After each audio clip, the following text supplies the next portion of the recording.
Hello दोस्तों। तो आज का जो हमारा सब्जेक्ट है वो है बाल मनोविज्ञान यानी कि चाइल्ड साइकोलॉजी। तो बाल मनोविज्ञान का जो सिलेबस है वो है, हम जो पहले सिलेबस को पढ़ेंगे, व्यक्ति भिन्नता। दूसरा टॉपिक है बाल विकास को प्रभावित करने वाले कारक। तीसरा टॉपिक है सीखने की आवश्यकता की पहचान। चौथा टॉपिक है पढ़ने के लिए वातावरण का सृजन करना। पांचवा है सीखने के सिद्धांत तथा कक्षा शिक्षण में इनकी व्यवहारिक उपयोगिता एवं प्रयोग। पांचवा है दिव्यांग छात्रों हेतु विशेष व्यवस्था। तो आज का जो टॉपिक है फर्स्ट, वैयक्तिक भिन्नता, हम उसको पढ़ेंगे। तो वैयक्तिक भिन्नता को पढ़ेंगे। तो वैयक्तिक भिन्नता के टॉपिक है फर्स्ट। तो वैयक्तिक भिन्नता से तात्पर्य है कि कोई भी दो व्यक्ति शारीरिक, मानसिक और संवेगात्मक रूप से एक जैसे नहीं होते हैं। ये व्यक्तिगत भिन्नता हो गई। इसके प्रतिपादक है फ्रांसिस गाल्टन। इनकी बुक है हेरिडिटी। ये उसमें भी पूछ गई है एग्जाम में भी कि फ्रांसिस गाल्टन की कौन सी बुक है, हेरिडिटी। इसी पुस्तक में जो हेरिडिटी बुक है, इसी पुस्तक में सबसे पहले व्यक्तिगत भिन्नता का संप्रत्यय दिया गया था। इसमें प्रत्येक बच्चा स्वयं में विशिष्ट होता है, ऐसा कहा गया है कि प्रत्येक बच्चा स्वयं में विशिष्ट होता है। अब व्यक्तिगत भिन्नता की जो परिभाषाएं हैं उनको पढ़ते हैं। परिभाषाएं हैं स्किनर ने कहा है कि व्यक्ति की भिन्नताओं से हमारा तात्पर्य व्यक्ति के उन सभी पहलुओं से है जिसका मापन एवं मूल्यांकन किया जा सकता है। टायलर ने कहा है कि शरीर के रूप, रंग, आकार, सीखने की गति, बुद्धि, स्मृति, रुचि, अभिरुचि आदि पक्षों में पाई जाने वाली भिन्नता को वैयक्तिक भिन्नता कहते हैं। ड्रेवर ने कहा है कोई भी व्यक्ति अपने समूह के शारीरिक तथा मानसिक गुणों की औसत से भिन्नता रखते हैं। ये बात कही है ड्रेवर ने। वैयक्तिक भिन्नता के प्रकार। तो वैयक्तिक भिन्नता के प्रकार है भाषा के आधार पर, लिंग के आधार पर, बुद्धि में भिन्नता, शारीरिक भिन्नता, परिवार एवं समुदाय के आधार पर भिन्नता, जाति के आधार पर भिन्नता, संवेगों के आधार पर भिन्नता, धार्मिक भिन्नता।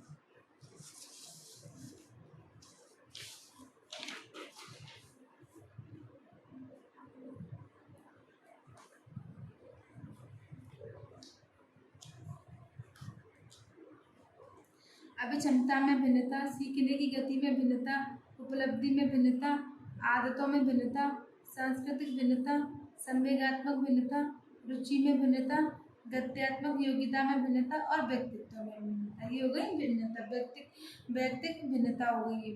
अब व्यक्तिक भिन्नता को प्रभावित करने वाले कारक कौन कौन से हैं? तो वंशानुक्रम, वातावरण, आयु एवं वृद्धि, परिपक्वता, आर्थिक स्थिति, शिक्षा, लैंगिक भिन्नताएं, जाति एवं देश, समुदाय, धार्मिक संस्कृति, भाषा एवं रहन सहन एवं खान पान, ये सभी व्यक्तिगत भिन्नता को प्रभावित करने वाले कारक हैं। अब है व्यक्तिगत भिन्नता जानने की विधियां कि हम कैसे जानेंगे, किस किस आधार पर जानेंगे, व्यक्तिगत भिन्नता को कैसे पहचानेंगे। तो बुद्धि परीक्षण करके, उपलब्धि परीक्षण द्वारा, सम्यक परीक्षण द्वारा, अभिक्षमता परीक्षण द्वारा, अभिरुचि परीक्षण द्वारा और व्यक्तित्व परीक्षण द्वारा। तो व्यक्तिगत भिन्नताओं के क्षेत्र कौन कौन से हैं?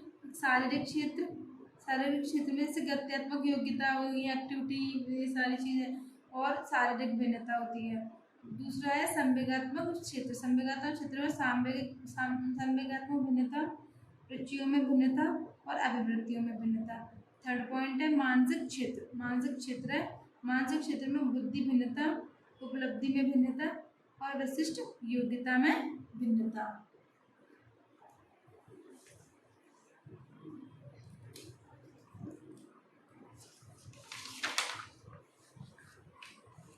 फोर्थ पॉइंट है सामाजिक भिन्नता।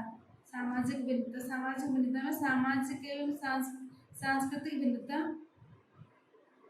सामाजिक एवं सांस्कृतिक भिन्नता, आदर्शों एवं मूल्यों एवं नैतिकता में भिन्नता, जातीय भिन्नता एवं राष्ट्रीय भिन्नता, व्यक्तिक भिन्नता का शिक्षा में प्रभाव एवं महत्व। अब हम पढ़ेंगे व्यक्तिक भिन्नता का शिक्षा में प्रभाव एवं महत्व।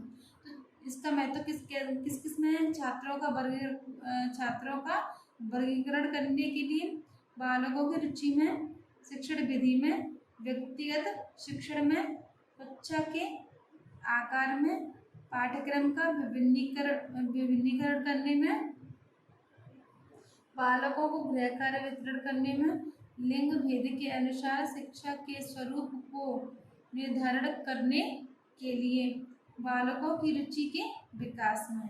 ये हो गए शिक्षा व्यक्तिगत भिन्नता और शिक्षा में प्रभाव एवं महत्व। अब हम पढ़ेंगे व्यक्तिगत भिन्नता के प्रमुख कारण कि व्यक्तिगत भिन्नता किन किन कारणों से होती है।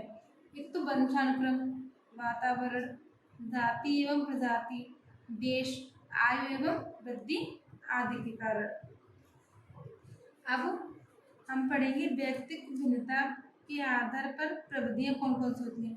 तो प्रोजेक्ट प्रणाली, प्रोजेक्ट विधि किलपैट्रिक ने दी है, डाल्टन विधि हेलन पार्कस्ट की, और किंडरगार्टन विधि फ्रॉबेली की। अब व्यक्तिगत भिन्नता के आधार पर विधियां कौन कौन सी हो, अब हम उन्हें डिटेल में पढ़ेंगे। तो पहली है किंडरगार्टन विधि जो फ्रॉबेल ने दी है। तो इसमें बताया गया है कि बच्चों को बगीचा, बच्चों का बगीचा भी कहते हैं, इसे बच्चों को किंडरगार्टन यानी कि बच्चों का बगीचा भी कहते हैं। शिक्षक बच्चों को किताबों बाहरी ज्ञान से जोड़कर पढ़ाएगा।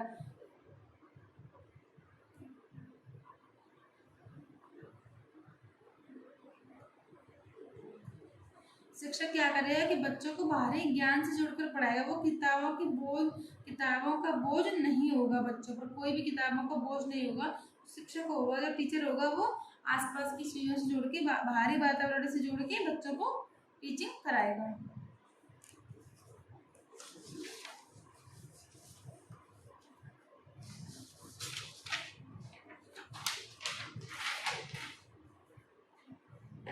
बच्चों को खेल खेल में शिक्षा दी जाएगी। जो किंडरगार्टन विधि है उसमें क्या होता है कि बच्चों को खेल खेल में शिक्षा दी जाती है। इसमें बच्चा एक फूल अथवा पौधे की तरह होता है तथा शिक्षक माली के रूप में होता है। दूसरी विधि डॉल्टन विधि, दूसरी विधि है डॉल्टन विधि। जो हेलन पार्कस्ट है वो एक लेडी है, मिस हेलन पार्कस्ट ने दी है। बच्चों को उनकी योग्यता, रुचि एवं कौशलों को बढ़ावा देने के लिए स्वतंत्र कर दिया जाता है। इस विधि में क्या होता है कि बच्चों को उनकी योग्यता, रुचि, कौशलों को बढ़ावा देने के लिए स्वतंत्र कर दिया जाता है। इसमें शिक्षक पथ प्रदर्शक का कार्य करता है। इसमें हर विषय की प्रयोगशाला होती है। बच्चा अपनी रुचि के अनुसार कोई भी विषय पढ़ सकता है। जैसे कि हर सब्जेक्ट की प्रयोगशाला होगी, बच्चा जो भी सब्जेक्ट चाहेगा, जो भी बच्चे का मन होगा पढ़ने का, जिस भी विषय का मन होगा वह उस विषय को पढ़ सकता है। तीसरी है विनेटिका विधि। विनेटिका विधि कार्लटन बॉसमैन ने दी है। इसमें कहा गया है कि पाठ्यक्रम को छोटी छोटी इकाइयों में बांट दिया जाता है। जो पाठ्यक्रम होता है पूरा, उसको छोटी छोटी यूनिट्स में बांट दिया जाता है, जिससे बच्चा एक एक करके उन सारी यूनिट्स होती हैं उनको सबको पढ़ेगा एक एक करके। और इसमें बच्चा फिर स्वयं का ही टेस्ट लेता है। इसमें क्या होता है कि पहले तो सारे जो पूरा पाठ्यक्रम होता है, जो भी सिलेबस होता है, उसको छोटी छोटी यूनिट्स में बांट दिया जाता है। फिर बच्चा एक एक यूनिट को कवर करेगा। फिर बच्चा खुद का ही टेस्ट लेता है। इसमें बच्चा खुद का ही टेस्ट लेगा। इसमें कोई बच्चा फेल नहीं होता है तथा बच्चा अपने अनुसार सीखता है। उसमें कोई टाइम बाउंडेशन नहीं है, जितना भी टाइम ले सकता है बच्चा सीखने में, वो ले, जितना भी टाइम चाहिए होता है बच्चे को उतना टाइम लेता है। टाइम बाउंडेशन कोई भी नहीं होती इसमें। फोर्थ पॉइंट है प्रोजेक्ट विधि। प्रोजेक्ट विधि किलपैट्रिक द्वारा दी गई है। इसमें कहा गया कि जब सब बालक मिलकर काम करते हैं तो उनमें सामुदायिकता की भावना का विकास होता है। जब बच्चे साथ मिलकर काम करेंगे तो उनमें सामुदायिकता की भावना का विकास होगा और अंतःक्रिया होगी, एक दूसरे से अंतःक्रिया करके भी सीखते हैं। तो बच्चों का एक ग्रुप बनाया जाता है। ग्रुप में बच्चों को एक एक करके काम दिया जाता है। इससे करके सीखने की विधि भी कहते हैं। जब बच्चों को ग्रुप बनाया जाएगा, उन्हें एक एक काम दिया जाएगा, सब बच्चों को एक टॉपिक दिया जाएगा, जैसे पढ़ाने के लिए एक काम दिया जाएगा, तो सब बच्चे करके सीखते हैं। इसीलिए इसे करके सीखने की विधि भी कहते हैं। पांचवी है ड्रेकाली विधि। ड्रेकाली ने दी है, ड्रेकाली विधि है जिसे ड्रेकाली द्वारा दिया गया है। इसमें जीवन द्वारा शिक्षा दी जाती है। बच्चों को उसके आस पड़ोस से जोड़कर के शिक्षा दी जाती है। इसमें बच्चों को उसकी रुचि क्षमता के अनुसार बांट दिया जाता है। बच्चे को जिस काम पर जिस चीज़ की रुचि होती है वो जैसे रुचि के अनुसार सीखता है उसे उसी के अनुसार सिखाया जाता है। फिर उसे अपनी विशेष योग्यता को आगे बढ़ाने का मौका दिया जाता है। जैसे किसी बच्चे का किसी कार्य करने का मन होता है तो उसे उसी काम को करने दिया जाता है। कोई बच्चा को एक्टिविटी के जो जैसे सीखना जो जिस भी बच्चे की जैसे सीखने की रुचि होती है उसे उसी के अकॉर्डिंग सिखाया जाता है। तो बच्चों में सामुदायिकता की भावना का विकास होता है। इससे क्या होता है कि बच्चे होते हैं, जब बच्चे सब आपस में करते हैं तो इससे क्या होता है कि बच्चों में सामुदायिकता की भावना का भी विकास होता है और उनमें जो अपनी अपनी रुचि से करते हैं तो वो करके भी सीखते हैं। बेसिक शिक्षा विधि महात्मा गांधी द्वारा दी गई है। इसमें बालकों को ज्ञान उनकी मातृभाषा में दिया जाता है। सत्य, अहिंसा, देशभक्ति, आत्मसम्मान, कर्तव्य परायणता की भावना होनी चाहिए बच्चे के अंदर। निःशुल्क एवं बच्चों को ऐसी शिक्षा दो कि वो सत्य, अहिंसा, देशभक्ति, आत्मसम्मान, कर्तव्य परायणता की भावना का विकास हो बच्चे के अंदर। निःशुल्क एवं हस्तकला की शिक्षा दी जाती है। बच्चे का सर्वांगीण विकास होना चाहिए। इसमें क्या होता है कि बच्चे का सर्वांगीण विकास होना चाहिए, इससे बच्चे का सर्वांगीण विकास होता है।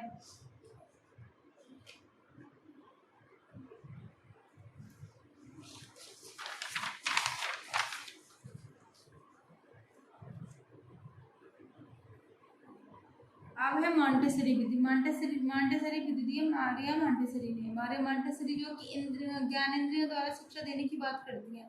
इसमें क्या होता है कि बच्चे विभिन्न उपकरणों का प्रयोग करते हैं, विभिन्न उपकरणों का प्रयोग किया जाता है और बच्चों को सिखाया जाता है। फिर है ह्यूरिस्टिक विधि, जिसे खोज विधि भी कहते हैं, जो दी थी आर्मस्ट्रॉन्ग ने। किसने दी थी? आर्मस्ट्रॉन्ग ने। ह्यूरिस्टिक विधि जिसे खोज विधि भी कहते हैं, आर्मस्ट्रॉन्ग द्वारा दी गई है। तो इसमें बताया गया है कि बालक जो करता है वो स्वयं करता है, स्वयं चीज़ों की खोज करता है, जिससे उसकी जिज्ञासा प्रवृत्ति को भी बढ़ावा मिलता है। जैसे जैसे उस चीज़ों की खोज करता है वो और जिज्ञासा बनता जाता है कि आगे कैसा होगा, ऐसे सोच के उसमें जिज्ञासा प्रवृत्ति का विकास होता है। बच्चा सक्रिय खोजकर्ता इसमें बच्चा सक्रिय खोजकर्ता होता है। बच्चा समस्या का समाधान स्वयं करता है। जब वह स्वयं नहीं कर पाता तब उसकी सहायता शिक्षक के द्वारा की जाती है, शिक्षक की सहायता से करता है। अब व्यक्तिगत भिन्नता का शिक्षा में उपयोग एवं शिक्षण कार्य। तो व्यक्ति भिन्नता का शिक्षा में उपयोग और शिक्षण कार्य क्या क्या है? कि सभी बालकों की व्यक्तिगत आवश्यकता का आकलन करके उसी के अनुसार शिक्षा देना चाहिए। कि सभी बालकों की उनकी व्यक्तिगत आवश्यकताओं का आकलन करके उसी के अनुसार शिक्षा देनी चाहिए। विभिन्न प्रकार की अधिगम परिस्थितियाँ उत्पन्न करनी चाहिए। बालकों को उनकी योग्यता के अनुसार अवसर उपलब्ध कराना चाहिए। बालक केंद्रित शिक्षा प्रदान करना। इसमें शिक्षक को बाल मनोविज्ञान का ज्ञान होना आवश्यक है। अगर उसे बाल मनोविज्ञान का ज्ञान नहीं होगा तो वो बच्चों की रुचियों को नहीं जान पाएगा। सभी जैसे कि व्यक्तिगत आवश्यकता क्या है बालकों की, वो सब नहीं जान पाएगा। इसलिए शिक्षक को बाल मनोविज्ञान का ज्ञान होना चाहिए। व्यक्तिगत शिक्षण की व्यवस्था। शिक्षक द्वारा बालकों की रुचि को पहचानना। शिक्षक को बालकों की रुचि को पहचानना आना चाहिए कि बच्चे किस चीज़ में रुचि रखते हैं, बच्चे किस रुचि से पढ़ना पसंद करते हैं, तो उसी के अनुसार बच्चों को पढ़ाना चाहिए। बच्चों की रुचि किस चीज़ में है, तो विशेष पाठ्यक्रम एवं शिक्षण विधियों का प्रयोग करना चाहिए। इसमें विशेष पाठ्यक्रम यानी कि शिक्षण विधियाँ, अलग अलग शिक्षण विधियों का भी प्रयोग किया जाना चाहिए। कक्षा का एक सीमित आकार होना चाहिए। संकोची बालकों को अधिक से अधिक गतिविधियों में भाग लेने के लिए प्रेरित करना चाहिए। जो बच्चे शर्मीले होते हैं, संकोची होते हैं, उन्हें ज़्यादा से ज़्यादा मोटिवेट करें कि वो ज़्यादा से ज़्यादा एक्टिविटी में भाग लें, तभी तो उनका संकोच शर्मीलापन से दूर हो जाता है। उससे कोशिश करेंगे, जब वो बार बार उस काम करेंगे, गतिविधि में भाग लेंगे तो उनका संकोच भी दूर हो जाएगा। विशेष आवश्यकता वाले बालकों के लिए अधिगम एवं अनुशिक्षण की व्यवस्था करनी चाहिए। बहुउद्देशीय विद्यालय एवं पाठ्यक्रम की व्यवस्था करनी चाहिए। शिक्षण विधि में विभिन्नता, मूल्यांकन में विभिन्नता, बालकों को अभिप्रेरित करना चाहिए। तो ये था जो हमने आज बाल मनोविज्ञान का पहला टॉपिक पढ़ा है। तो बाल मनोविज्ञान का व्यक्तित्व भिन्नता जो हमने आज पढ़ा है। अगला टॉपिक होगा बाल विकास को प्रभावित करने वाले कारक। तो ऐसे धीरे धीरे करके हम सारे टॉपिक कवर कर लेंगे, कुछ ज़्यादा टाइम नहीं लगेगा इसमें, कि प्रॉपर नोट्स तैयार हैं सारे, तो बस।